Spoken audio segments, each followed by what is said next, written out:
And I think we're starting. Yes.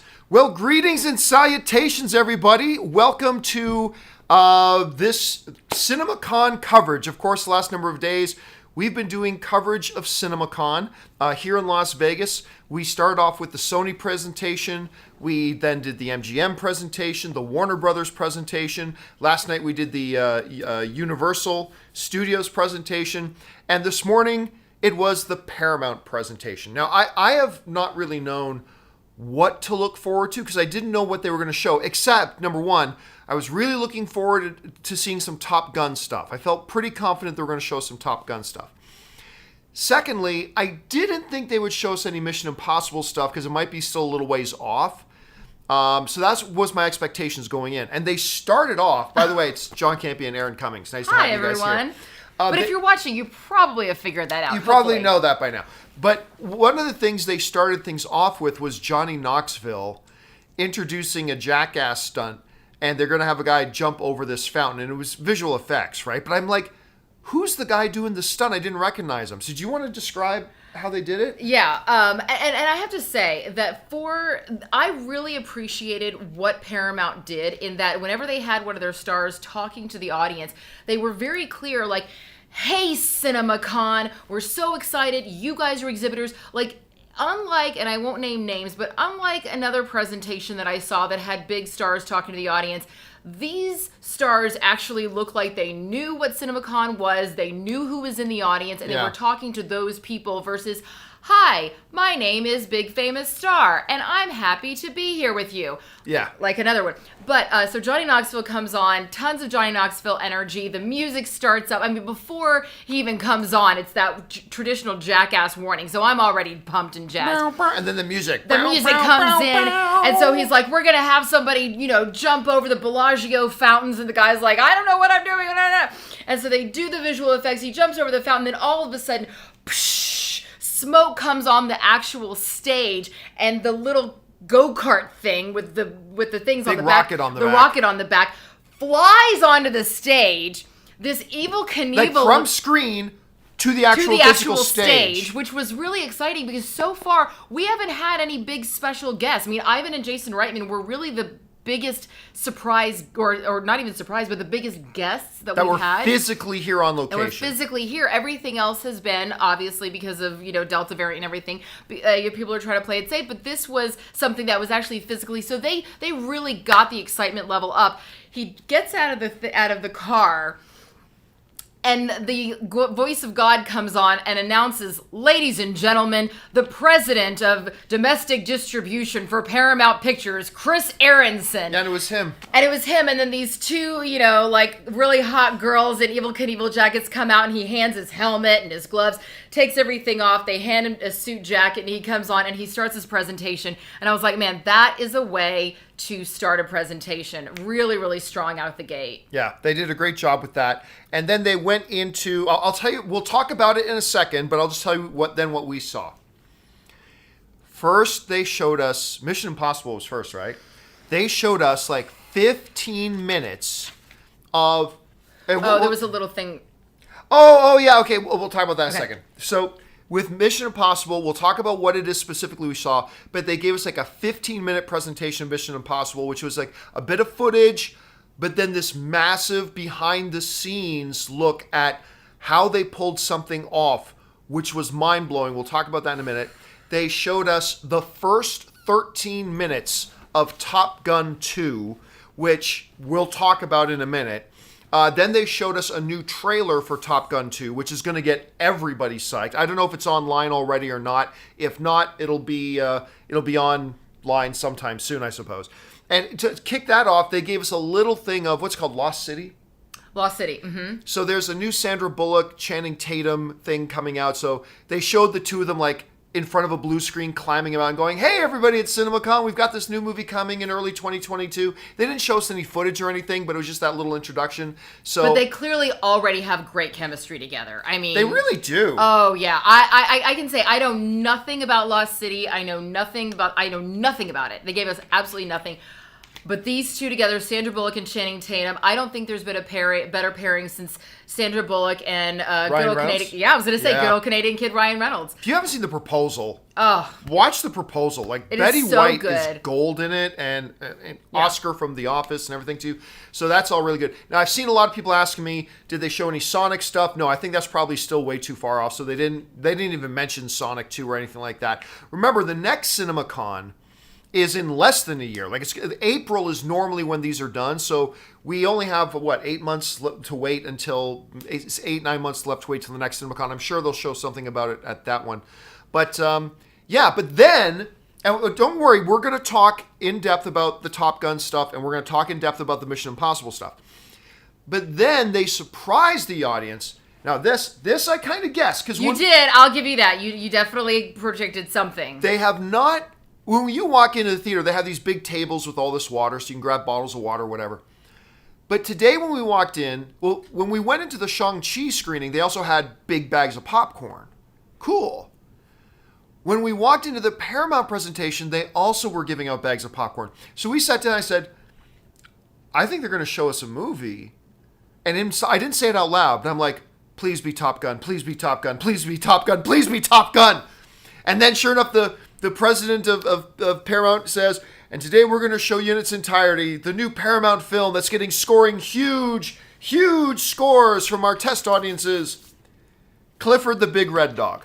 So the Mission Impossible and Top Gun stuff ends, and they start up Clifford the Big Red Dog, and I lean over to Erin and I say, look, I have personally no interest in this, so I'd rather go take a nap for an hour, so I'm going to go. You're free to stay if you want. And she's like, oh, no, I'm gonna stay and watch this. I'm like, awesome. And I got on Twitter and said, hey, everybody, Erin's going to talk about Clifford the Big Red Dog later. My phone rings about a half hour later, and it's Erin. And I'm like, she walked out of the movie. And I'm like, hey, Erin. She goes, yeah, I left. So I have not seen it. I've not really talked to her about it. So how great was Clifford the Big Red Dog? Okay, here's the thing. When John said, I'm going to leave, and I stayed, I was like, ha! John thinks he's such a movie fan. I'm missing out on something great. I'm willing to go any genre, whether it's kids movies, action movies. I'm a real movie fan. I'm gonna stay here. And I wanted to, and I'm telling you, I was really, really looking forward to loving Clifford the Big Red Dog. You guys know I'm a dog mom. I have my precious Joey Bishop, so I was really looking forward to this. And I also have godchildren and lots of kiddos in my life, and I'm about to have a real little kiddo in my life soon. So I was like, I wanna get to know Clifford the Big Red Dog. I'm not familiar with the source material. I didn't read the books.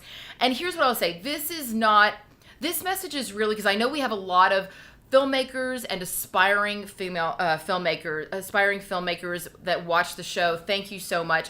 And this really, the reason why I'm going to be talking about this is for you guys. And briefly say, attention to detail matters.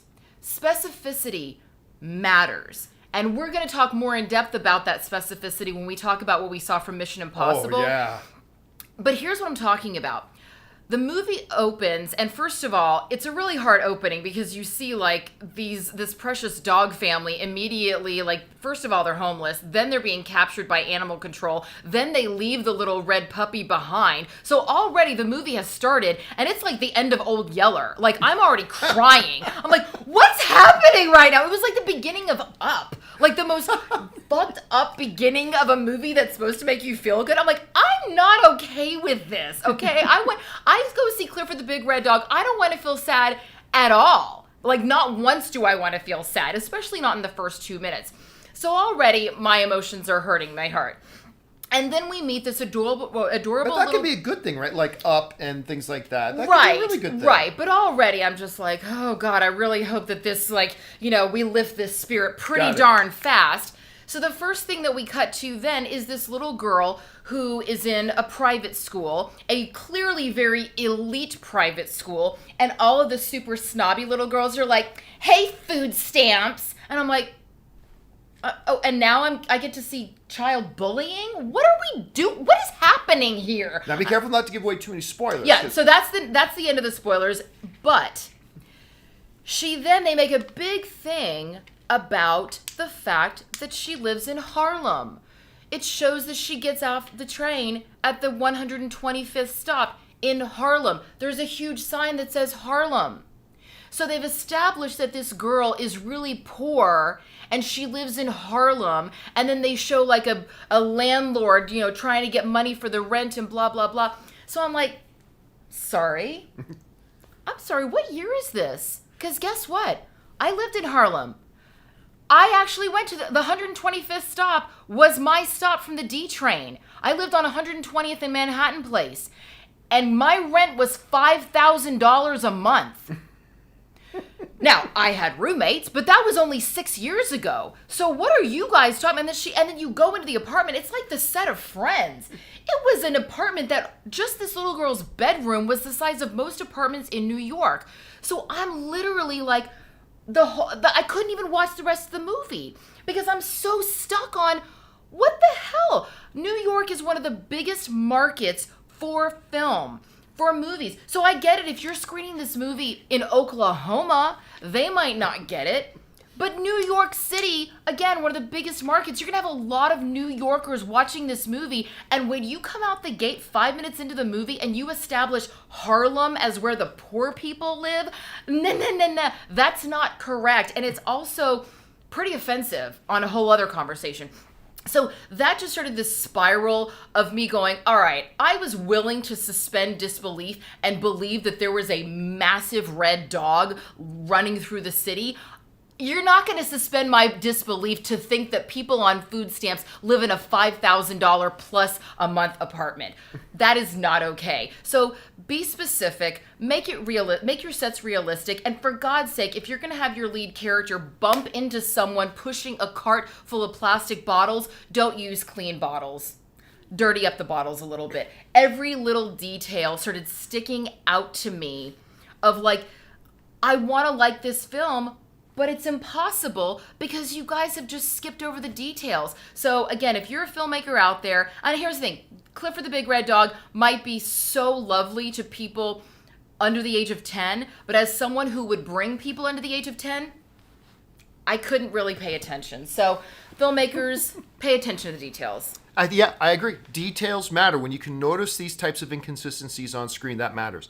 That's why when Ben Platt is appearing in Dear Evan Hansen, you gotta pay attention to details about things like this. Yes, I am going to slice you like a tire. Rachel McAdams in Mean Girls, Stockard Channing in Grease, Corey Monteith in Glee, and Andrew Garfield in Tobey Maguire. None of them. And by the way, let's also talk about the fact that he was 26 when he filmed the movie. I actually looked it up. He's currently shooting a movie about adults on... Stop it! Take that off! Take that off! He's currently shooting a movie about adults on Broadway, which is probably why he was wearing the denim jumpsuit and the puka shell necklace and had the facial hair. He was on set. Mm-hmm. He still looks like an old man amongst Not kids. in the movie. He did to me. No, he didn't. You were just already plotting. Oh my God, there's this really what's great... in my head? Are you trying to tell me what's in my head? I'm telling you to me. And you look better like an old save man. your husband from himself. Okay, because he still has to drive home with me. And he might not make it. Okay, We're going to be going through a desert, and there's a lot of places to bury a body. I'm just saying. It's true. Okay, so Clifford the Big Red Dog, big enthusiastic recommendation from Erin. Now, just to be clear, Erin didn't see the whole thing. Yeah. So, for all we know, I've walked out of films, who knows, maybe it got really better, but she couldn't... Test audiences love it, apparently. And you know what? Here's the thing. It's my job to pay attention to why is my mind wandering? Why am I feeling frustrated? It's my job to pay attention to those things when I'm watching a movie for the purpose of reporting on it. The average moviegoer may not be a big deal. So it's your decision. Yeah, and I didn't even go at all. So I just knew it wasn't for me at all, so I didn't even go. And it's not for most of the people who watch this show. So again, it's just about lesson for filmmakers. Be specific. Pay attention to the details. All right. So that was that. But everything else of the parent, and unlike Universal, by the way, thanks for the hoodie, Universal. This is pretty cool. Yeah, very cool. Unlike the Universal presentation yesterday, which gave us 13 films. 13 films. Some looked amazing. Paramount really just highlighted, if you count Clifford the Big Red Dog, they really only highlighted 2. Yeah. Because even Lost City was just a quick, hey guys, we've got this movie coming by. And they were like, Jackass is coming out. Oh yeah, they mentioned Jackass. They mentioned it and it opened, so it was good to have a reminder. But Jackass already has it was a perfect way to end it. To start it. So, let's talk about this. They start things off with Mission Impossible, because if you guys follow me on Twitter, you saw that I posted, man, I don't think they're going to talk about Mission Impossible. I really hope they do. And they come right out of the gate talking about Mission Impossible. And they showed, we'll talk about the one thing first. They showed like a montage thing of action shots from the movie, a lot of footage. It looks super exciting, seeing some familiar faces. I love seeing Ving Rhames back in this thing. He's of course been back before, but I love seeing him in there. And you got Haley Atwell and Simon Pegg in there running around. It all looked really great. Some big, massive set pieces is great. But what was more fascinating, and normally I care more about the actual footage than I do about the behind-the-scenes stuff, but what was really fascinating was they did like this 10-minute thing of walking through how they did one stunt in the movie that just showing how they were going to do it, Erin was stressing the fuck out. Like she was literally clawing into my arm as we were saying. So basically, you guys have seen the leaked photos. Now, because we talked about these leaked photos on the John Campea Show months ago of them building some kind of a motorcycle ramp, and Tom Cruise was riding a motorcycle and the landing and some padding and stuff like that, right? Well, what all of that wasn't the actual stunt. That was just them practicing what would be the actual stunt. And the actual stunt was them taking 3 months to build a ramp in the middle of, was it Norway? Of the Norwegian mountains where there are no roads. They literally had to helicopter everything in. It took them 3 months to build this ramp that literally goes off the side of this massive and beautiful cliff. It looked like the Grand Canyon if the Grand Canyon had rain. Yeah, that's a good way to put it. It was stunning. So what they were doing was, Tom Cruise literally took a year of training on 2 things. One, training on motocross.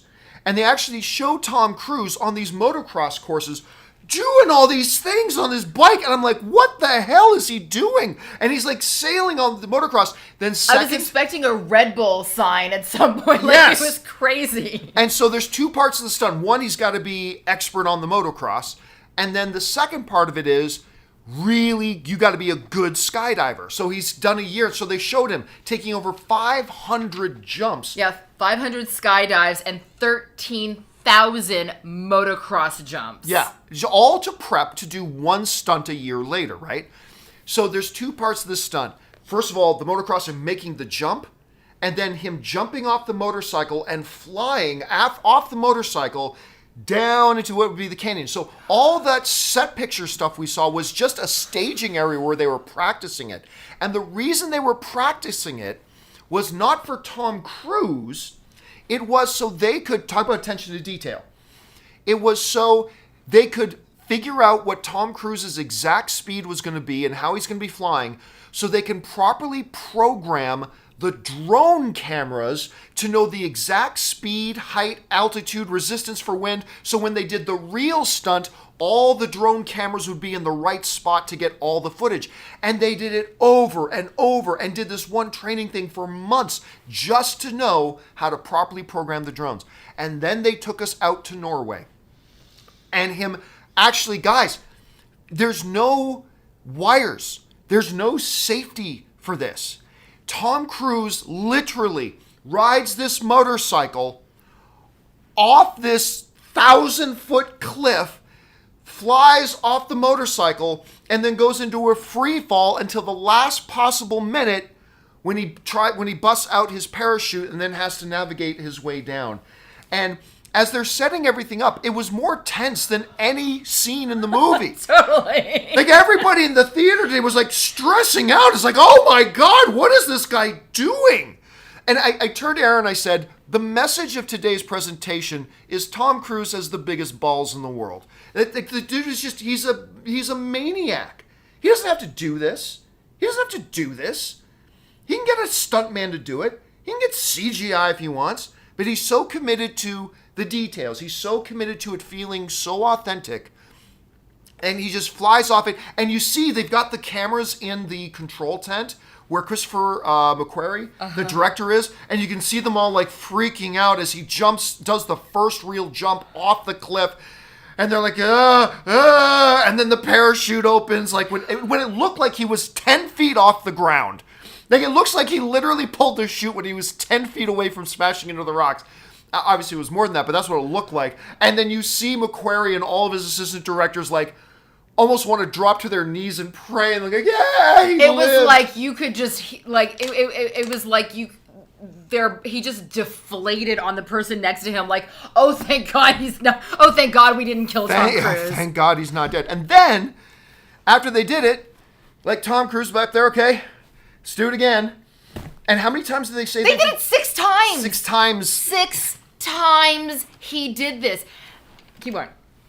I mean, that's it though. It was like a year of preparation, 500 skydives, 13,000 jumps on motocross, all for a year, 3 months building a bridge to get one shot. It's impressive. It's impressive. Oh yeah, I mean, first of all, I was already blown away because they open and before you see anything, you hear Tom Cruise's voice say, "This is the most dangerous stunt we've ever done." And I thought that was a line from the movie. Yeah, nope. So then when I see that, no, that's just Tom Cruise talking about this is the most dangerous stunt we as a film community have ever done. I was like, oh, what's about to happen here? And it was so insane. Because you keep looking, and I kept looking for the wire, because not only when he flies off the motorcycle's not on a wire either. Oh, no, they were smashing motorcycles. The motorcycle just falls off the cliff and plummets to its death, while Tom Cruise is flying over the motorcycle, no wires, and then it was so insane. But what was also incredible was that he was talking about how this is like state-of-the-art camera equipment that's never before been seen, or like literally was just invented like a day before they started using it practically. This is just top brand new technology here.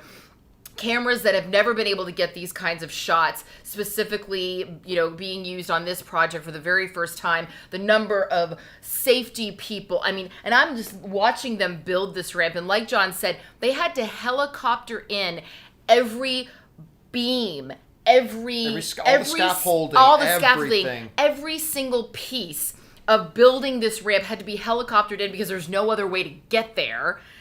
And Harvey Kung is writing in the live chat, many motorcycles died to bring us this stunt. It's so true. A lot of motorcycles. And somebody was just asking, so were there wires? No, no wires. In the practice there was, but in actually shooting it, no. Tom Cruise is literally flying a motorcycle off the side of a cliff. That's it. No safety. Nothing. And meanwhile, the stunt guy's just like, I'm getting paid. Where's craft services? Poor Tom Cruise's stunt double, because you don't get to do anything. But then you get to say, I'm Tom Cruise's stunt double. But even, and what I also really appreciated, and this is one of the things that I think just makes Tom Cruise just a pillar in our community, is because he doesn't just show the end product. They showed him initially when he was first training in the motocross, jumping over these small little mounds of dirt. And then the dirt gets bigger and bigger and bigger. So you actually see the evolution of his training. And you know what? I don't even know who it was. By the way, Joshua Gonzalez says, "Hi, I'm Tom Cruise, and welcome to Jackass." Pretty much. That's pretty much exactly what it was. I mean, yeah. So, and I don't know who it was, but you know what? You're a loser anyway. Someone in the chat said Tom Cruise is overrated.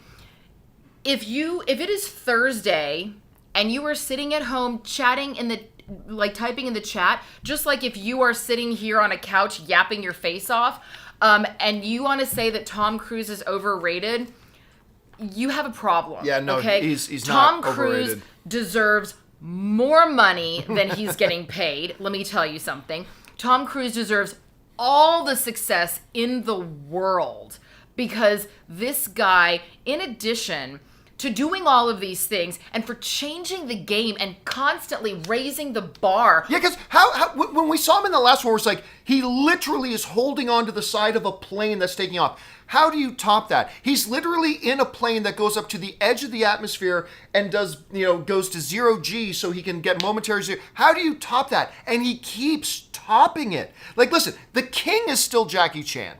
Jackie Chan is still the king. But I never thought we would see, particularly a North American, I never thought we'd see anybody get into the conversation with Jackie Chan with the kind of doing crazy stunt things. Tom Cruise is in the... Jackie's still the king, but Tom Cruise is in that conversation with Jackie. And, and so I love the fact that he's constantly raising the bar. And here's another thing about Tom Cruise. Every single time we see him, he's got a smile on his face and he's saying thank you to every single person. Mm-hmm. And it goes back to what I was saying the other day about working with Will Smith. You know what? You can be an asshole. And I know that there are people who are assholes who reach a certain level of fame, but Tom Cruise and Will Smith, two of the icons of our industry, making more money and making more decisions. That's more important. They're making more decisions about what gets made in this industry. And the fact that while they are constantly elevating themselves and everyone around them to do the absolute best and then some, they're also doing it with a smile and saying thank you. And that is really something. And I've worked with Vin Diesel as well. Same thing. There is a common denominator amongst these people. And I've heard about The Rock being the same thing. And so I say, you know what? I've not been a fan of Mission Impossible before, but having seen the behind the scenes, it just makes you appreciate it. Oh, absolutely. And makes me go, you know what? I now need to see this whole film, and I now need to go back and watch from the beginning again, and really, because just knowing Tom Cruise's dedication is just really admirable, and I'm glad that we have someone like him, continuing to raise the bar, not just for Mission Impossible, but for the industry. Yeah, there's no way that the Fast 9 people or the Fast 15 people aren't looking at that going, well, shit, Tom Cruise just did that in real life, and what are we going to do next? Yeah, no, they ain't doing that. It's just, it makes our industry better, and so I'm just thrilled. Yeah, it's very, very cool. And by the way, then the footage itself, the montage and the footage they showed all looked very intense, very exciting. Tom Cruise is an ageless wonder because the dude's 60 now, I think. I think he's 60 now. And he still looks like he could be in high school. Yeah, he could play whatever. Yeah, it would. He could be Evan Hansen. He could fit just as well. But no, seriously. And then there's like scene with him training with his shirt off, and I'm like, fuck Tom Cruise. Oh yeah, he's like training with his shirt off, and he's in the best shape of his life right now. And I'm like, fuck that guy. Fuck that guy in his stupid fucking ageless face. Hey, you know what? If you did all the stuff that Tom Cruise does, you probably look like that too. Fuck that guy. Anyway, so that was Mission Impossible. And then the presentation on Mission Impossible ends with Christopher McQuarrie going, if you think that's crazy, wait until you see what we've already designed for Mission Impossible 8.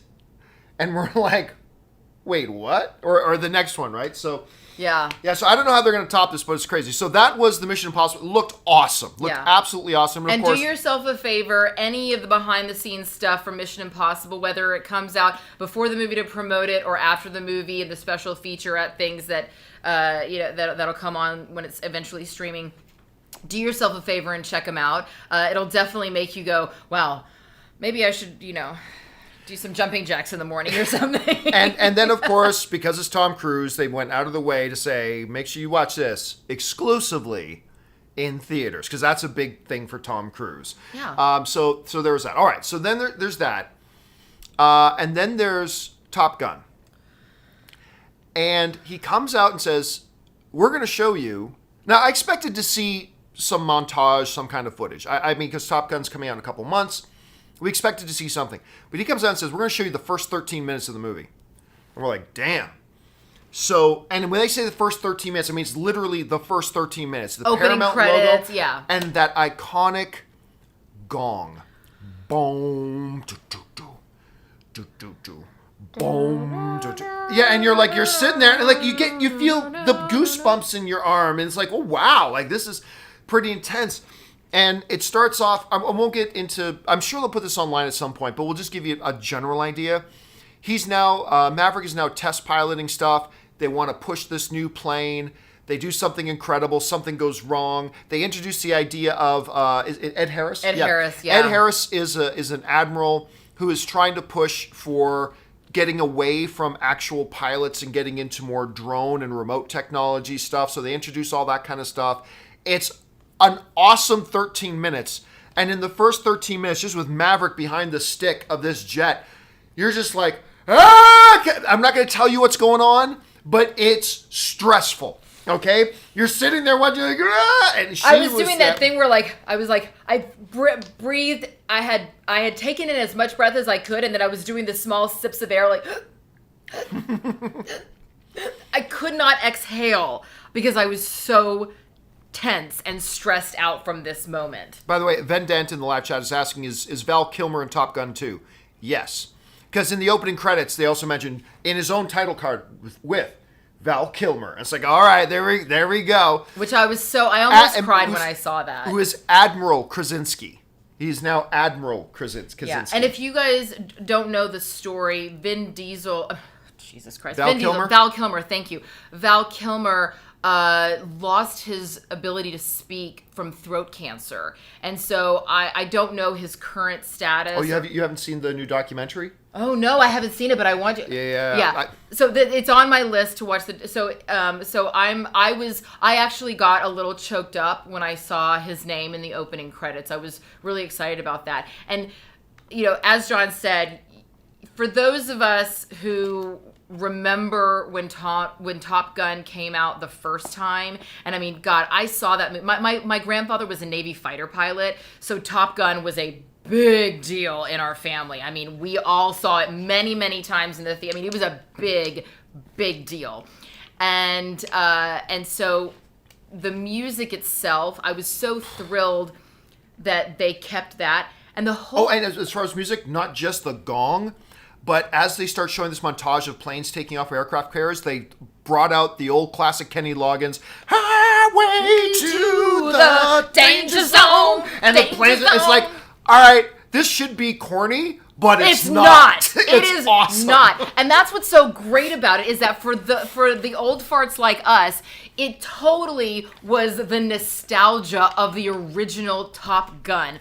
You had the original music. You had all that action on the oh God, what is the big ship called? Aircraft carrier. The aircraft carrier. Thank you. You had all the action of the aircraft carrier, of the people that work at Top Gun, and they're doing all of their stuff and motioning them all in, and they're taking off. Just like in the original, it sets up the world that we're living in. We see Tom Cruise. He's older. We see all these photos up on his corkboard of Meg Ryan and Goose, and the jacket. We see the classic jacket, the motorcycle. And let me tell you, this little investment tip here: Ray-Ban. Invest now in Ray-Ban, because when this movie comes back in theaters, everyone's going to want their Ray-Bans back. But I mean, I was like, oh yeah, I gotta get my bomber jacket back. Oh my God, it is so exciting for those of us who are fans of the original. And then of course there's a whole new class of hotshots, and there's lots of really great. Well, basically, Tom Cruise is now the Tom Skerritt character from the original film, but there was a lot of speculation about this part online, but then we saw it play out. Yes, Miles Teller plays Goose's son. Oh, and he is the son of Goose. Mustache. And there's a great line in the trailer. So this is spoiling it, because this was in the trailer, not in the opening 13 minutes, which I don't know if they're going to show the opening 13 minutes, but the trailer will drop sometime soon. But in the trailer, there's this great line, and all you see, I don't know the full context of the scene because it's just a quick clip, but you see Tom Cruise and Miles Teller standing face to face, and you just see Miles Teller going, "My dad trusted you. Look where that got him." I'm like, oh, shit! Yeah. Oh, that cuts deep. Because in the opening, one of the things when in the opening 13 minutes, as Tom Cruise is in this jet, and we're not going to tell you exactly what's going on, but you hear Tom Cruise talking to himself. You hear Maverick talking to himself as he's pushing this plane. You just hear him say, "Talk to me, Goose." And you're like, oh. I was like, oh my god. And yes, there's a lot. I see a lot of you in the chat wondering. It's in the trailer, and there is, of course. Wouldn't be Top Gun without a volleyball scene. Yeah. I don't think, however, I did notice that there were, I as much as you know that I want women to be involved in every moment of every movie ever created in the history of the world, I was a little disappointed that there were women playing with sports bras on, because I was like, well, now we're not going to be able to say playing with the boys with the homoerotic volleyball scene. And if, by the way, if you have not... You can still play that song. Playing with the boys.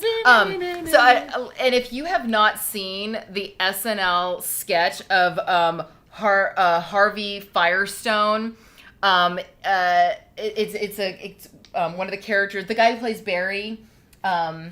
And he's also plays the guy on the news who talks about all the hottest clubs in New York. Right. And I'm blanking on his name. Bill Hader. So Bill Hader does Harvey Fierstein auditioning for Top Gun, and he totally thinks that it's like a gay porn, basically. And he's like, how is this not a gay porn? So if you haven't seen it, go check it out. But beyond that, yes, they do have a famous volleyball scene recreated. A lot of this stuff is going to be so nostalgic and awesome for people that are, around our age, the Gen Xers out there. And for the young kids, I think it's going to be exciting, dynamic.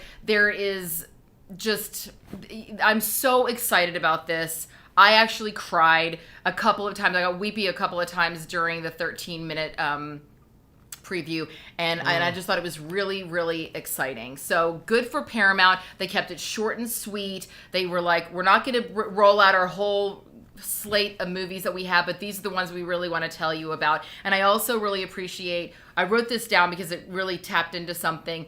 He said, from moving forward, we all have to focus on innovation, adaptation, and change if we're going to move into the next phase of our business. And I think that that's true for all of us. If we're all going to move into whatever our next phase is, we got to work on innovation, adaptation, and change.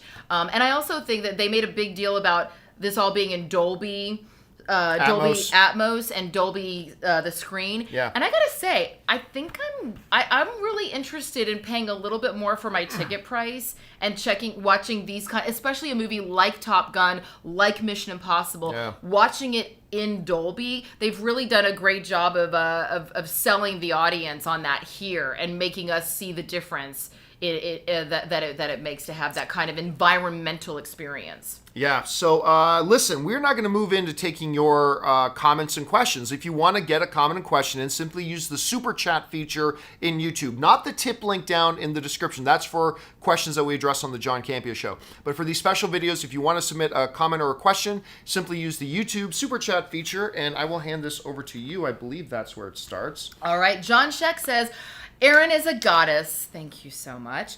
By the way, when you went to the bathroom yesterday, John proceeded to talk about Evan Hansen age issue. When you went to the bathroom, I'm like, don't listen to Erin. This guy looks way too freaking old. And blah, blah, blah. Okay, we're not going to go into it all again. We're not going to get into it, but I'm going to, because of this, I am going to personally lead an Oscar campaign for my new friend who I've never met, Ben Platt. And when Ben Platt gets nominated for an Oscar for his portrayal of Evan Hansen, you're going to eat shit. No, let me be clear. I think he's going to be awesome in it. I do. Even though you can't believe that he's actually playing the character because it takes you out of it every time you look at him because you think that he looks too old, which he doesn't. All I'm saying is it might as well have been Chevy Chase playing it. But he will do great. I'll just, about 5 minutes into the movie, I will suspend my disbelief that this is an old man in high school, but then I will suspend that disbelief because, like I said on yesterday's show, when that guy started singing, I mean, so Pavarotti can sing too. I don't want Pavarotti in high school, but this guy can fucking sing. So I believe he will do, even though he's too old for the role, he's going to do great. And I am still, despite my feelings on this, I am still very much looking forward to this movie. Make no mistake, I'm very much looking forward to it. I think he will give a great performance.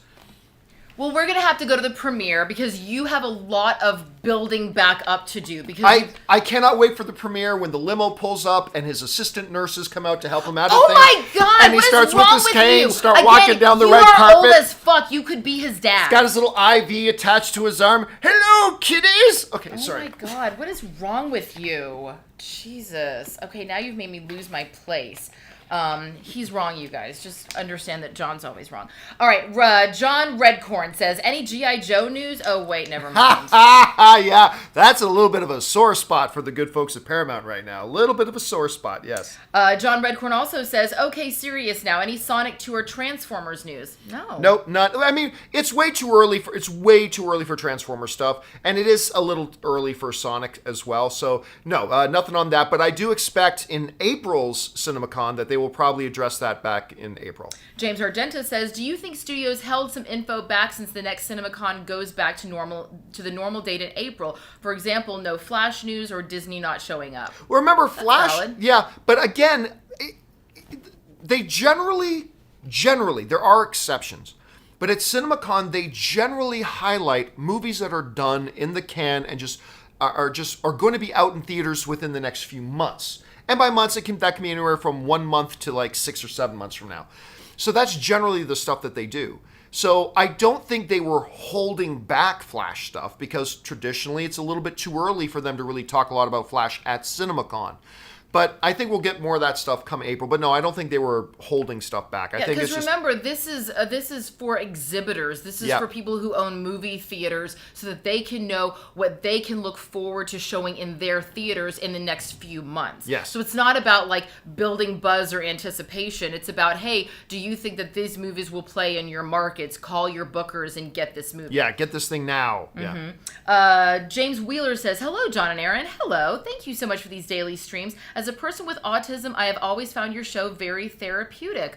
Well, thank you so dude. much. I hope Appreciate that our screaming and our fights have not been have not challenged that in any way. I'm more worried about Erin and I have a adjoining room. So Erin's in the room right next to mine. So I'm not worried about that side of the wall, but I do worry about whoever is on that side of my wall, and hopefully they're not. Now, granted, the soundproofing in Caesar's hotels are crazy good. So hopefully, nobody's calling the police reporting a domestic disturbance. Well, we're in Vegas. I have a feeling that like our little 5-minute yapping to each other is hardly the worst thing that people have heard in these hotel walls.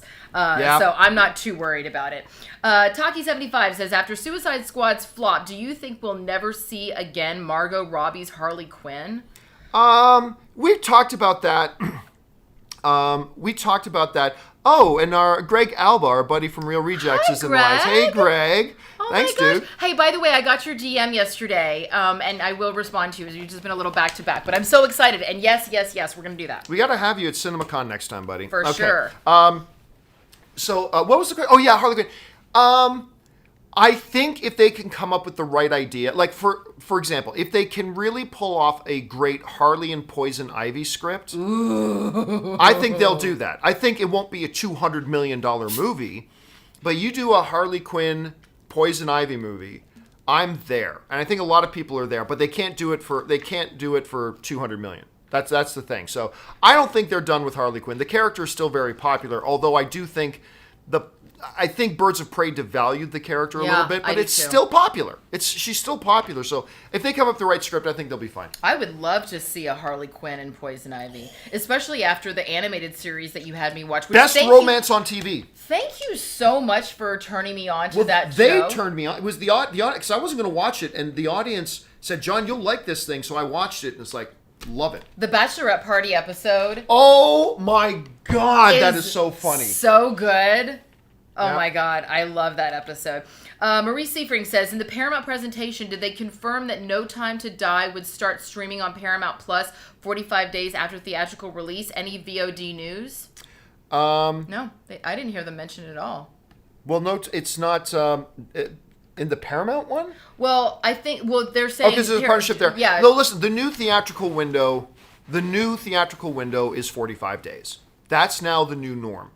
So I fully expect that all these movies will be in their one form, in home video format, one way or the other, in 45 days. So that's the new norm. That's what we can expect moving forward. And I don't imagine that they would have said anything about that, because these studios are trying to use the word streaming as little as possible here at CinemaCon, since this is for, again, it's for the theater owners, and the theater owners don't want to hear the word streaming once. But the one thing Sony did say, like they highlighted, was that we recognize that the streaming stuff does better when it has an exclusive theatrical window first. See, that's the point a lot of people are missing, that Sony gets and that MGM gets as well. Is that, yeah, for streaming and for home video stuff, our studies have shown that they perform better once they've had a theatrical exclusive window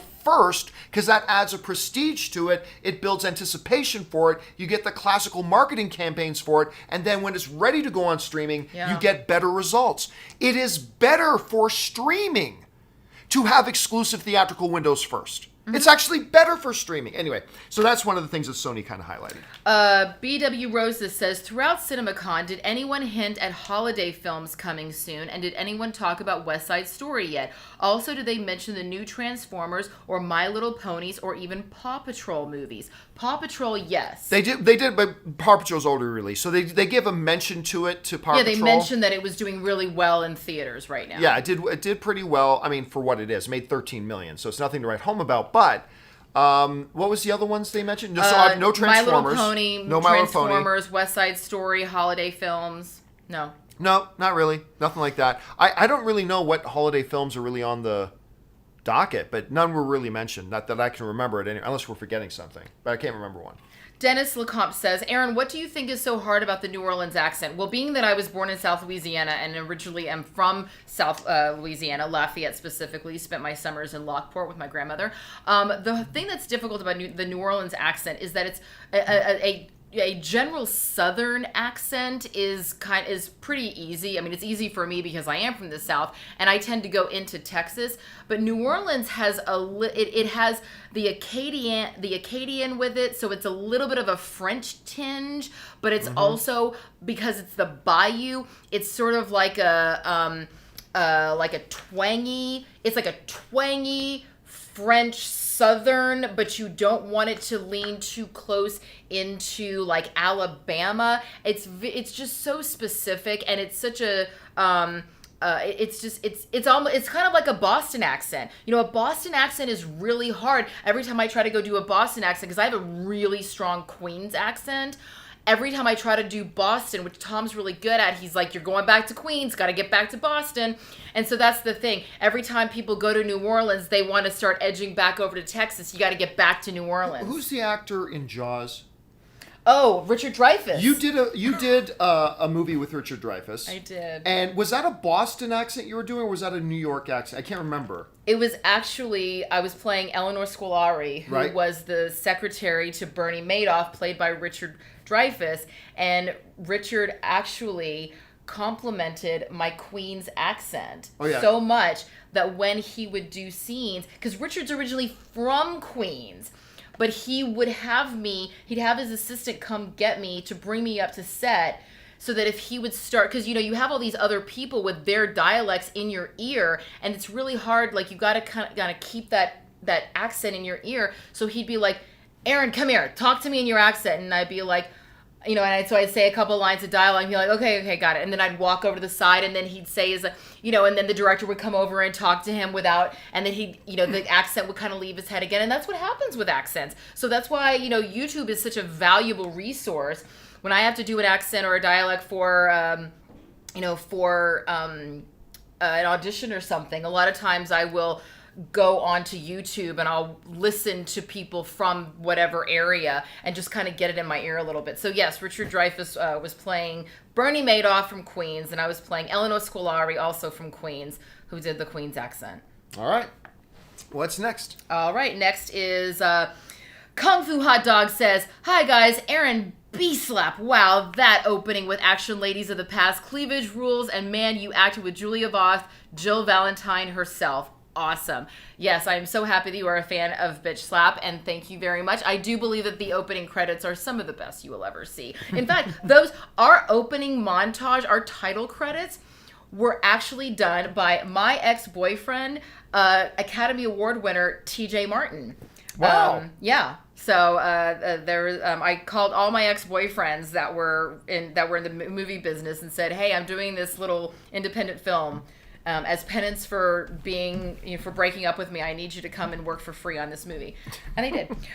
Curtis Lopez says, they trust the words of test screen audiences. As someone who's been to test screenings, let's say those types of audiences aren't the brightest.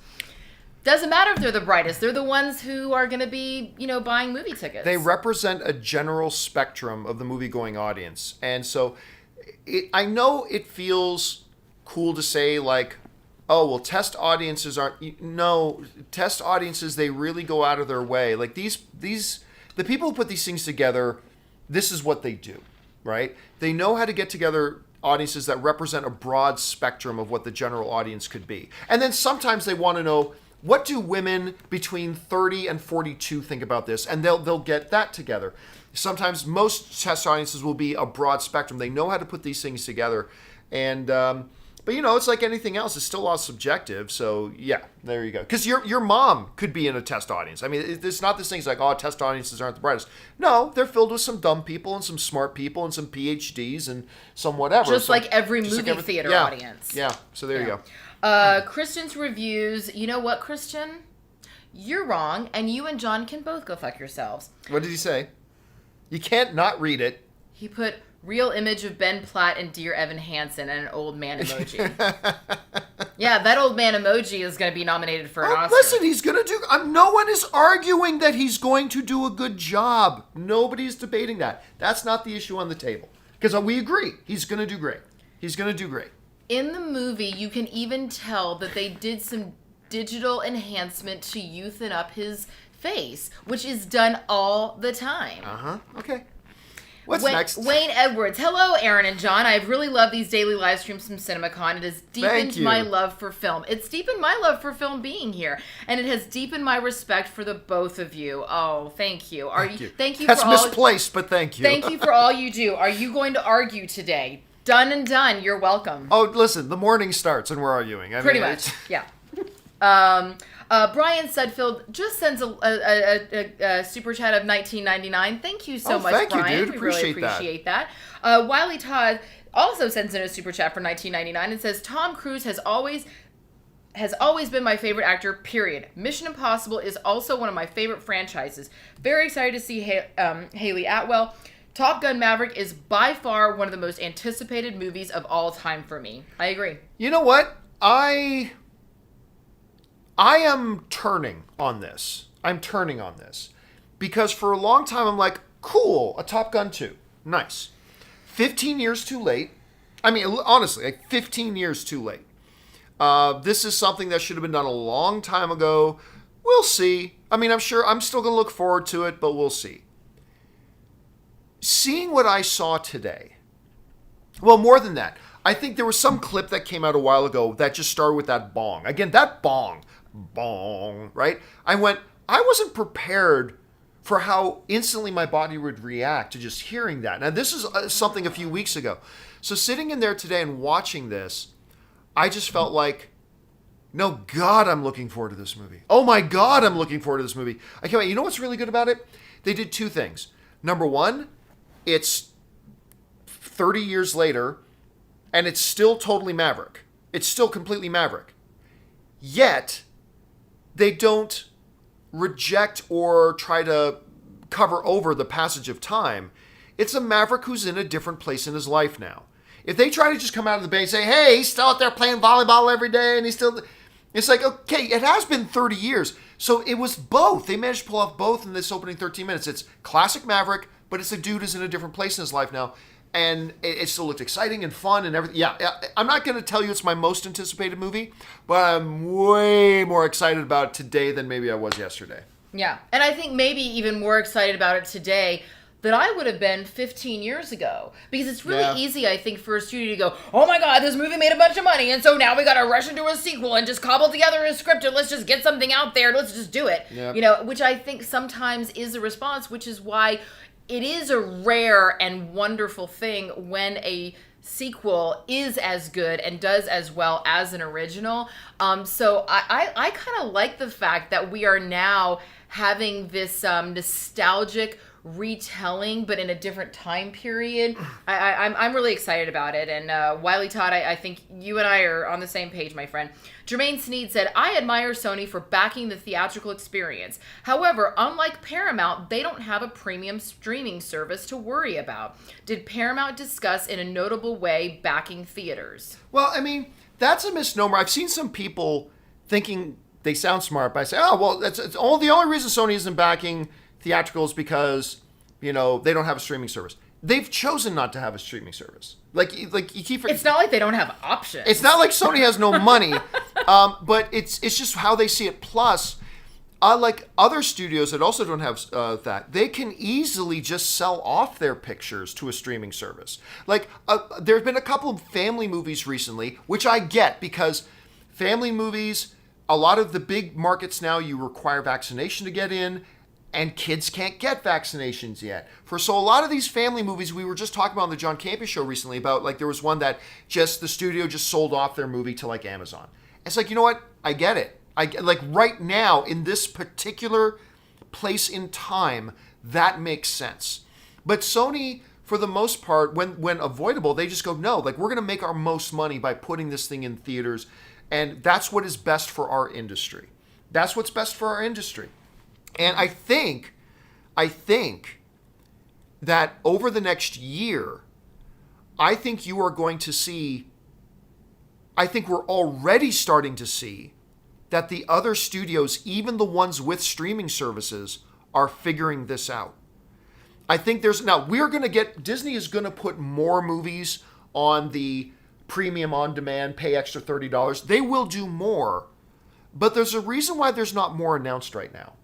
They've realized we've lost money by doing this premium 30-day thing. We've left money on the table, and they're learning that. Now, they still need to do more. They need to experiment with it more. Even if I don't like it, they have to do it. And they will. But I think you're going to see more and more of these studios. They're figuring it out now that, yep, streaming is a new thing, and there's ways to make money off it. But it's not an either streaming or theaters. Mm-hmm. You do your exclusive theatrical window, make tons of money, get the big hype for the movie, raise the profile of the movie. 45 days later, because now it's a shrunken exclusive window now. Now it's only 45 days. 45 days later, you put it on streaming, and we'll get better results in streaming because it had that. And I think over the next year, you're going to see that more and more. Mm-hmm.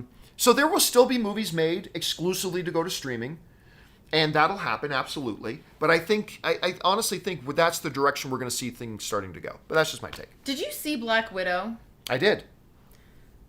Do you think there's any world, I didn't see Black Widow yet, do you think there's any world in which there could be, just hear me out, in ScarJo's non-disclosed deal that she does with Disney after they pay her the $50 million in the whole thing for money that she didn't make because of the way they released it.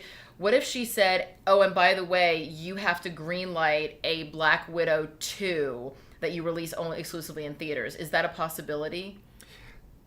I'm not basing this on anything. It just popped into my head. Here's the thing. In negotiations, you can ask for anything. You can put anything on the table, right? Now, by the way, ScarJo's not going to get the $50 million she's looking for, but because they're going to have to settle. Like, Disney's going to cut her a big check. They're going to cut her a big check. They could, but you can't force a company to make something that they don't want to make. And the reality nor would is, she want to. Yeah, and the reality is, while I liked Black Widow, I'm not pining for a sequel. Okay, It was.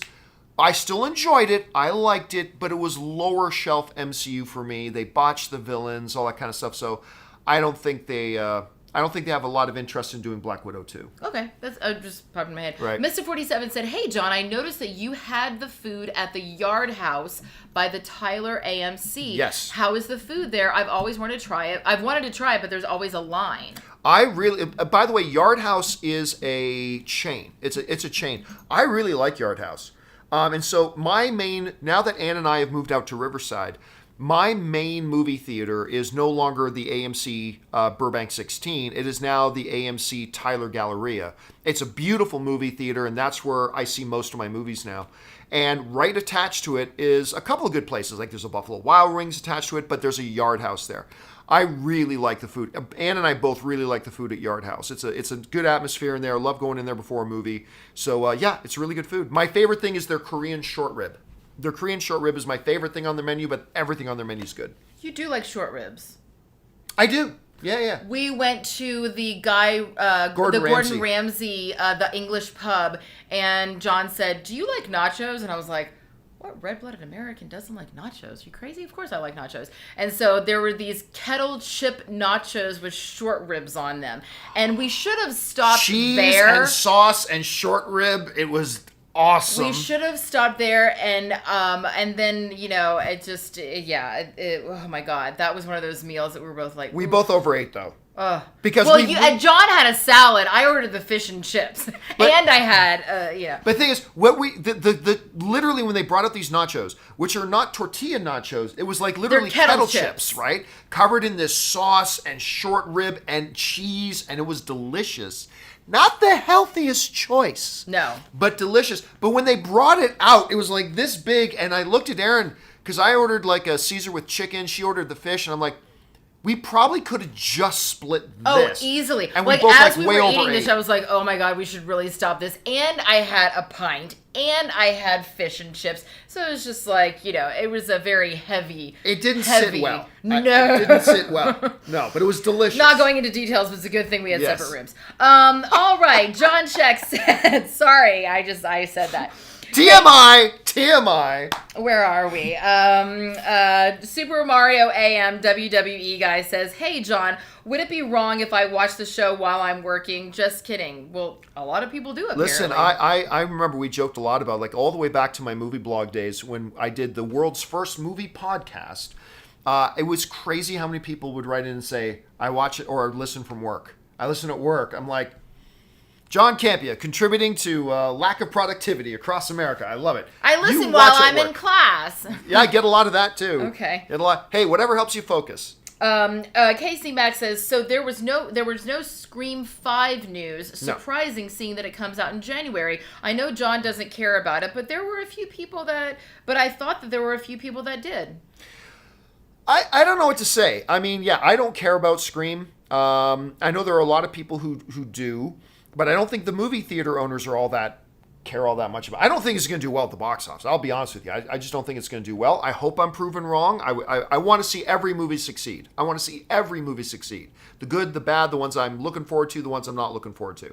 I just don't see it doing all that great. So I kind of feel like they probably didn't even feel like the theater owners wanted to hear about it. But I don't know. I could be wrong. I don't think that the fact that they, number one, didn't even mention it. It wasn't even mentioned, number one.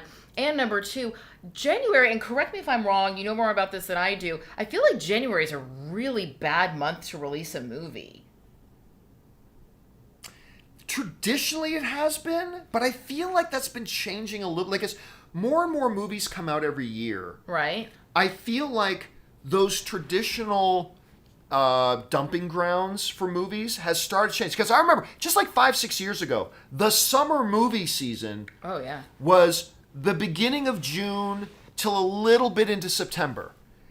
The summer movie season is now like the end of March till like nearly the end of September. They call the summer movie season now. And I think what we've seen over the last just couple of years is an evolution where we've started to see some pretty good movies dropping in October, November. We've seen some pretty good movies dropping in January and February. So I feel like that stigma may not apply anymore, at least not as much. But we'll see. I don't know. Yeah, I don't know. I'm getting, my spidey sense is telling me that the studio doesn't have a lot of faith in Scream, which is unfortunate. All right, John Check says, if a bag of popcorn joins the military, what would its rank be? Colonel. Ha! I actually like that. That's really cute. By the way, I'm going to say that joke reminded me of Ghostbusters Afterlife, which we saw full screening of. Yeah. So Egon's granddaughter, we're not going to tell you any of them, but she is trying to she's trying to tell jokes to be more social, because all she is a science nerd, so she doesn't have friends. So she in the movie tries to tell jokes to be more social. I'm just going to leave it at that, but that just reminded me of that. It's really endearing. It's very cute. I mean, yeah, it's done so well. It could have been done really cheesy. It's done really well. Stormy says, Top Gun or Mission Impossible? Favorite? I don't know. I'm telling you what, I am... After this Paramount presentation, I am beside myself with anticipation for both of these films.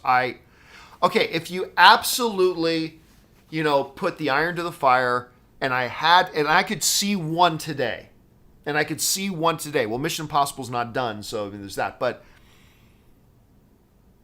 I'm going to say Top Gun. Oh, easy. If you ask me tomorrow, I might give a different answer, but for now, I'm going to say Top Gun. Easy. Yes, I'm excited about seeing Mission Impossible, but Top Gun has all the feels for me. That's the other thing that it has going for it. It's not just the action; it's also all the nostalgic feeling, and that's my 2 cents.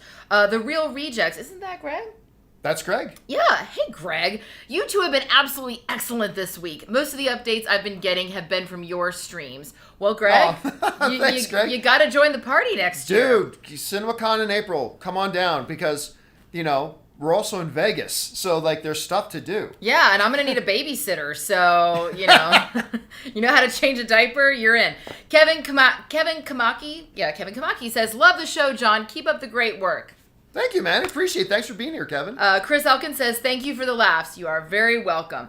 Andrew Storm sends in some £4.49. Thank you so much. Just this little super chat for that. Thank you. I appreciate that. James Freeman says, John, do you have a more optimistic view of Dune's financial future after the footage you saw? I hate to see great movies fail financially. This is a truth about movies that is unfortunate. There are 2 truths. Truth number 1, the better a movie is, the more money it will make. That is a truth. You put out a movie that, all other things being equal, would make $40 million. If that movie's great, it'll probably pull in 50. If it's terrible, it'll probably pull in 30. So the better a movie is, the more money it will make. That's truth number 1. But truth number 2 is, it doesn't mean you're going to make a lot. No matter how good your movie is, it doesn't mean it's going to make a lot of money. You'll make more money than you would have if your movie sucked. But the reality is, there's a lot of Oscar-winning films that really didn't make any money at the box office. It made more money than it would have if it sucked. And Dune has several really big challenges in front of it. One of the big challenges, besides the obvious that is affecting everybody, there's the climate of moviegoing right now with the COVID variant. That's all going to be a big part of it. But even without that, the challenge that Dune faces is it is high-concept sci-fi fantasy. And high-concept sci-fi fantasy can be difficult. Rob talked about this before. Can be difficult to sell to an audience. On top of that, Dune, well, a lot of people have heard the word. Most people don't know the first thing about Dune. What's Arrakis? Sort of thing. And so it's going to be a tough uphill battle. I don't know. What's Arrakis with you? Sorry. That's a Ghostbusters Afterlife joke right there. And then on top of that is the mind-numbingly betrayal of Warner Brothers backstabbing this movie by having it released day and date also on HBO Max. So bad. And so, look, after seeing the footage, my belief in how great this movie is going to be has gone through the roof. How much money it's going to make, understanding the challenges it's facing, I don't know. I hope great. I will hope for the best, but I just don't know. Those are 3 very tough walls to climb. The COVID environment, the backstabbing of Warner Brothers, and the fact that Dune is it's not just sci-fi. You know, good, boo, boo, boo, boo, that's great, that's sci-fi. But high concept sci-fi for an unknown property to a lot of people is a tough sell. So I don't know. I'm worried about it. I'm worried about it. I don't know. How are you feeling? I think that as long as they keep it, as long as they give people the opportunity to see it at home at the same time that they would have it seen in theaters, this movie, there's no way they're going to be able to make money on it. I'm just calling it right now. I don't think it's because of the film itself. I think the film, and I think that they're worried. Well, I'm going to say it right now. If you do not release this exclusively on theaters, you're going to lose money on Dune. So if there's anything that you can do to change that and to make that decision, you better make it now. All right, let me address something here. Because Diamane, I don't know how to pronounce that properly, in the live chat, just said something that a lot of people seem to have an attitude of, but I'm going to tell you why you need to re-examine this. He says, I'm an audience member, and therefore I have no stakes in its financial success. I just need it to be great. See, that's where you're wrong.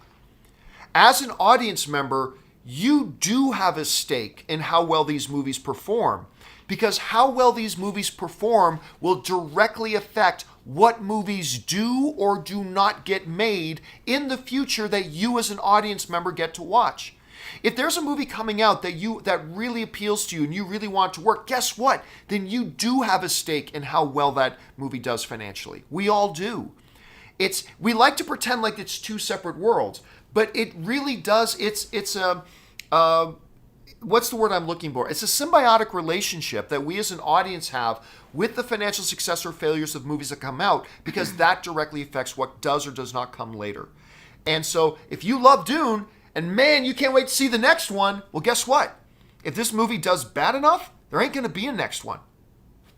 So you do have a stake. We as audience members do have a stake in this. So I just wanted to address that. And not only will you not see another Dune, but you won't see anything even of the world of Dune. That if you enjoy high concept sci-fi and Dune doesn't do well, guess what? The next time somebody wants to take something that is also high concept sci-fi that may really speak to you, that's based on a novel that you read that you really loved, that's got a really wide audience, all the studios are going to do is go, well, look at how much money we lost on Dune. Why would we take another risk to invest in another high concept sci-fi film when that was our prototype and that failed? So yeah, if you like a certain thing, you know, whether you want to see a sequel to that specific property or more of movies of that world, you really gotta, see it in theaters and help make sure that it happens. And move beyond Dune.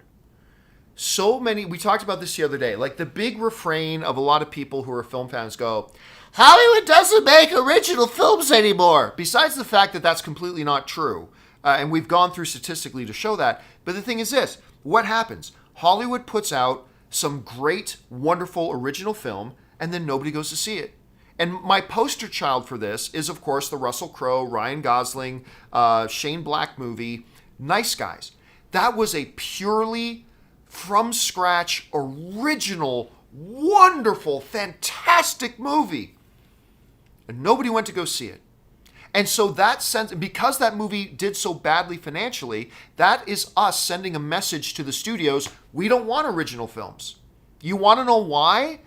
They make tons of sequels, and I like sequels. I do, I don't care. But you want to know why they make a lot of sequels and reboots and things like that? Because you and I don't tell the studios that we want differently. Because they don't hear our mouths, they hear from our wallets. And when we don't support the films that we love, they are less motivated to give us those types of films. So just something to keep in mind, that we do have, as audience members, a stake in how good or bad these films do financially. Just wanted to throw that out. It's also a reason why piracy is dangerous, not just to the film world, but also to audiences. Because then if you're watching it online for free, then the studios don't know that you're watching it online for free. They don't know that you got a bootleg copy of it. All they know is that that's one less ticket that was sold, so they just assume that people aren't watching it.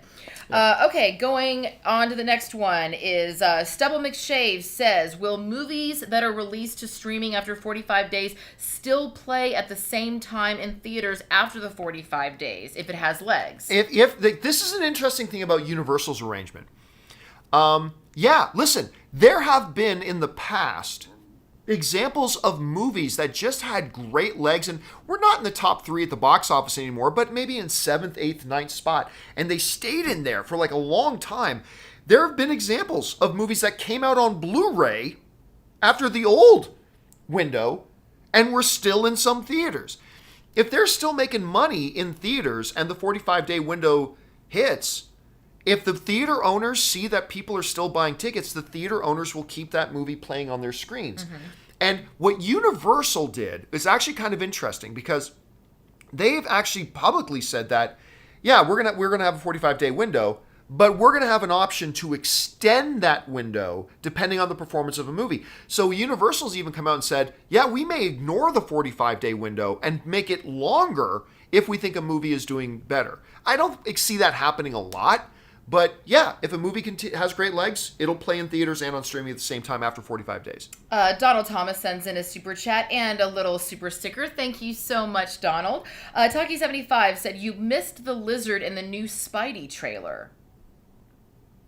Huh? I didn't see him. I don't know what that means. Well, the lizard is a character. He's a Spider-Man villain. Maybe there's something in there that hinted at it, but I didn't see it. But whatever. Okay. ER's grandpa said, I so appreciate these live casts. God blessings on you and the John Campea crew. Erin, Rob, Kimberly, ER's grandpa, haha. Thank you so much. Christian's Reviews once again says, Ben Platt witnessed the dinosaurs evolving. Ismail Montoya says, hey guys, I love hearing about movie setups like what you spoke about with Tom Cruise. What is your favorite movie stunt setup? Ooh. Well, it's hard to know because that's the thing with stunts is that you never know for sure how much of what I'm seeing is CGI, how much of it is this. I mean, look, I just go back. The two kings of the real stunt work is Jackie Chan and Tony Jaa. These two guys, I don't know if you ever saw Ong Bak, but it's like Tony Jaa, and I think he was in one of the more recent Fast and Furious movies too. Tony Jaa was like set up to be the heir to the throne of Jackie Chan, but when you watch what these guys actually do, it's kind of crazy. It's like really, really, really crazy. So to me, those guys are still the standard bearers. But then again, that Tom Cruise thing of him holding onto the side of a plane as it takes off and flies into the atmosphere, or climbing the side, as in Dubai, that world's tallest building is now, where he's literally outside climbing. I mean, Tom Cruise is doing a lot of it, so I don't know. Those things come to mind. What about you? You know, what's really popping into my mind is I was thinking about Quentin Tarantino, Uma Thurman, Kill Bill. I was thinking about the Kill Bill, like all the really cool wire work and all of the massive, you know, of course, Matrix comes to mind. And it reminds me of Zoe Bell telling me, so Zoe Bell was the stunt coordinator for Bitch Slap, and we met then and have stayed good friends, and she was telling me after Death Proof came out that Quentin, who she has worked with now many times, sent her this script for his newest project, and she thought that he was sending it to her to do stunts for the movie. And so she's like, okay, cool, yeah, I like the script, what about it? And he said, oh, well, what did you think about the character of so-and-so? And she goes, I mean, I guess it's cool. Yeah, sure, why? And he goes, oh, well, you're going to play that part. And she was like, I'm sorry, what? I'm going to what? I'm going to play one of the lead roles in this movie? And he said, oh, yeah, and that scene where she gets strapped to the hood of the car and Kurt Russell's driving it, yeah, you're going to do that. And so Zoe was like, that was not something that I was excited or interested in doing, but God damn it, she did it, and she fucking smashed it. I really didn't like that movie, but my God, that car chase sequence was for the fucking ages. Yeah. It was insanely good, that part. All right. Lynch Design says, John, the person with autism who sent a chat, thank you. I have Asperger's and it's a struggle, but your show makes every day better. Thank you so much. And yes, Erin is amazing. Thank you so much. That's so wonderful to hear. Listen, honestly, when we get messages like that a lot, and I honestly never know what to say because thank you. You honor us by writing that in. So thank you so much. I appreciate that so much. And it's a privilege for us to be able to do these and to have folks like you watching. So, and folks like all you guys watching. So, I mean, just thank you very much. It's an honor. It's an honor. Thank you. Irfan Dogman says, hey, John and Erin, love from India. Well, hello back to you in India. You know, it's crazy how many people from India watch the John Campea Show. I get messages from our film loving brothers and sisters in India all the time, and it's amazing. So I don't know why. There's a lot of people in India. I know, but I don't know why they watch India us. Is this random obscure little country? No. I'm just saying I don't know why they watch us. There's a lot of people in Russia. We don't get a lot of people from Russia. There's a lot more people in India. Yeah. Well, thank you for watching. Robert Schroth says, longtime fan since the AMC days. Christian Harloff, Mark Ellis, and Mr. Schnepp. No question. Just wanted to say, keep up the good work, you two. Thank you very Robert. much. Appreciate that, man. Thanks for the nostalgia as well. Armand Rojas says, hi, John and Erin. Greetings from Mexico. Hola. Now we're talking. I love Mexico. My God. We're actually going to Mexico for our baby moon in October. I spent my 40th birthday in Mexico. I will go there anytime that I have a chance to take a vacation. I head down to Mexico. First time writing, seeing you since Collider. Just want to thank you for the effort and your updates. Bring on the filthy. Oh, thanks, man. I appreciate that. Good having you here. Stubble McShave says, we need a top 10 list from both of you of the presented movies at CinemaCon when you get back to the John Campea Show. You know I generally don't do top 10 lists. I'll maybe do like a top 10 list once every 1 or 2 years. So I generally don't do top 10s, but we'll definitely talk about the stuff that we really enjoyed. Irfan Dagman, our friend from India, says, hey guys, do you think that shooting Mission Impossible 7 and 8 back-to-back will have a big impact on the box office of the film? No. It has an impact on how much it costs them to shoot it. Because when you do it back-to-back, Rob and I went through this step-by-step in a Campea classroom once, I believe, but you save a lot of money just shooting movies back-to-back. Oh, yeah. You block shoot the whole thing, saving on locations, you know. Scheduling is a huge part. Oh, my God, absolutely. Yeah. Exponentially less expensive to do it back-to-back. But I don't think it's going to affect the box office, no. Right, but it ultimately affects the overall success. Profitability of it because it's all a ratio. Yep. You know, like box office return is all in relation to how much you spent on it. So, Mr. 47, Raul Jimenez says, John, hate to go off topic, but Professor X is being reported to be in DS2. Not on any real news site. That's all I'm going to say. That is not in Variety, The Hollywood Reporter, The Wrap, Deadline, Entertainment Weekly. It's not being reported in any of those. And so don't bother. Nothing worth talking about until one of those. Lots of these reports come out every day. 99% of them are wrong. 1% of them end up to be true, and those ones will eventually be in the major trades. So until they're in the actual major trades, I don't really listen to them. Well, Raul Jimenez also says, would this be bigger than Toby in No Way Home? No. It wouldn't. Okay. Mr. 47 said, I always thought that the love interest in Free Guy, when they're in the game, had a passing resemblance to Erin. Maybe a Halloween costume idea? You know what? When she is dressed up, when Jamie is, not Jamie's not her first name. Jody. When she's dressed up as Molotov Girl, yeah, that could totally be Erin Cummings. Erin Cummings could totally be Molotov Girl. Oh, I love her. Yeah, and when just look up Molotov Girl, Free Guy, Molotov Girl. She totally looks like you would if you were dressed up like that. I'll look it up later. Well, thank you. I think that Jody, I always appreciate being compared to, whether it's looks or anything else.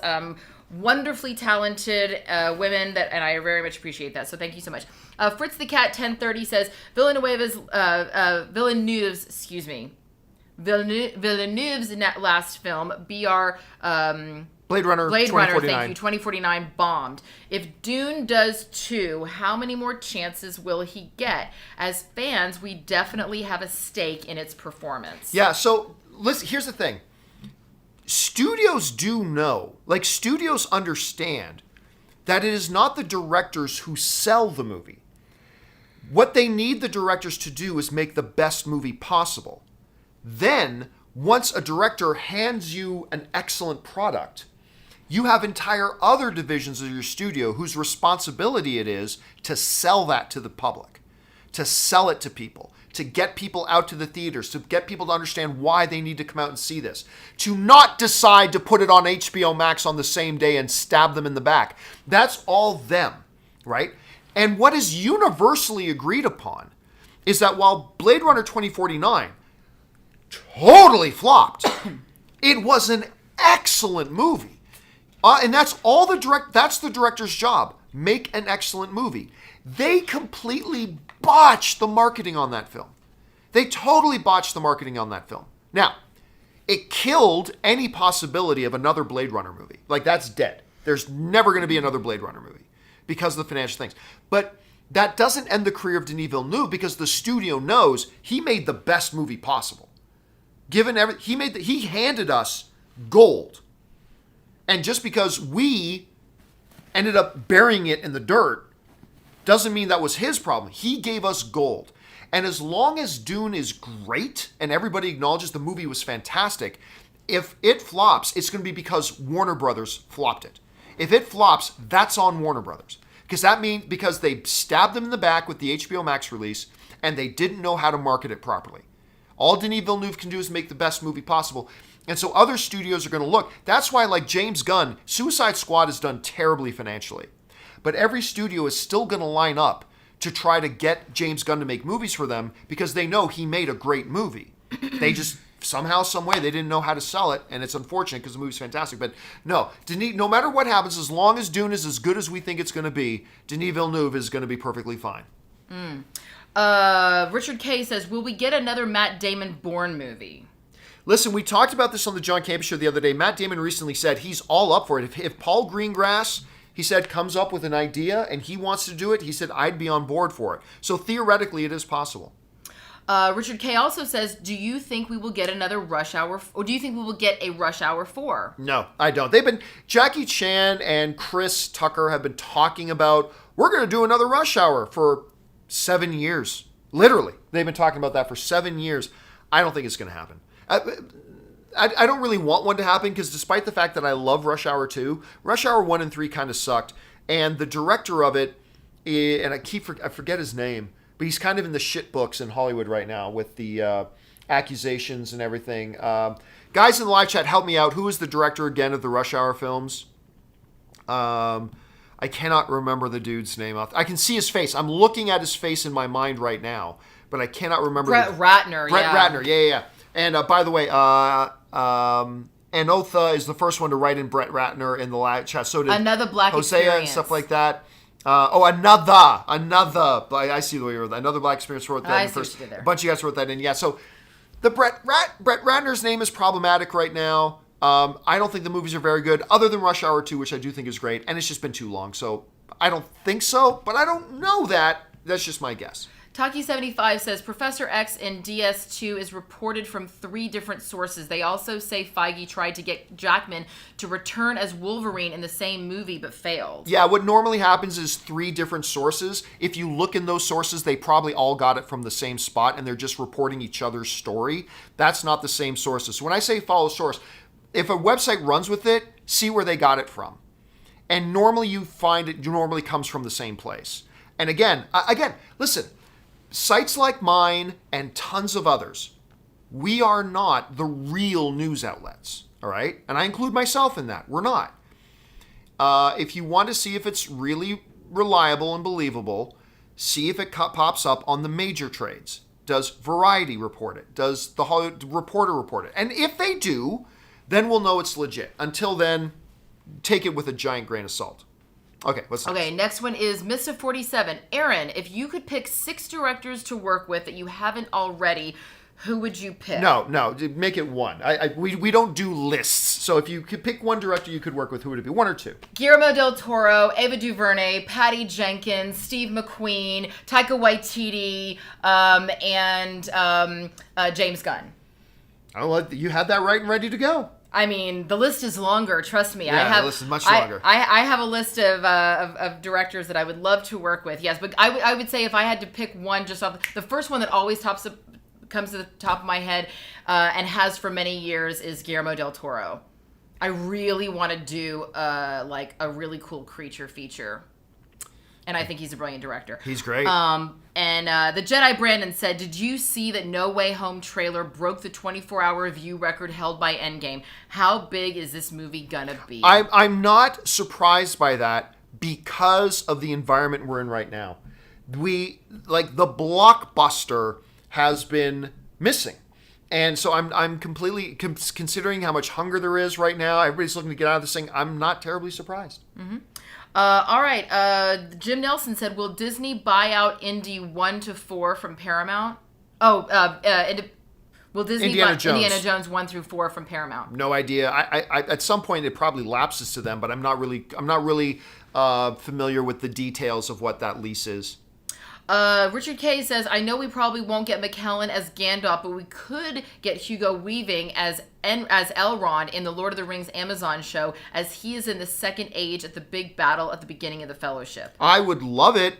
I wouldn't count on it, but I would love to see Hugo Weaving back. I would totally love to see him back. I love Elrond. I really, really do. So it would be cool to see it. I wouldn't count on it, though, but let's see. Fingers crossed. So at what point in the Lord of the Rings trilogy does the show happen? Is it after the trilogy? Is it before? Is it somewhere in the middle? Okay, so the very first Lord of the Rings movie opens with a flashback scene at the end of the Second Age, which is when the armies of elves and men gathered together and they fought Sauron. Okay, and they cut from off his... Richard K. No. So people here in this will understand. So this is the beginning of Lord of the Rings. They show that big sequence where Sauron gets his hand cut off and the ring gets loose, right?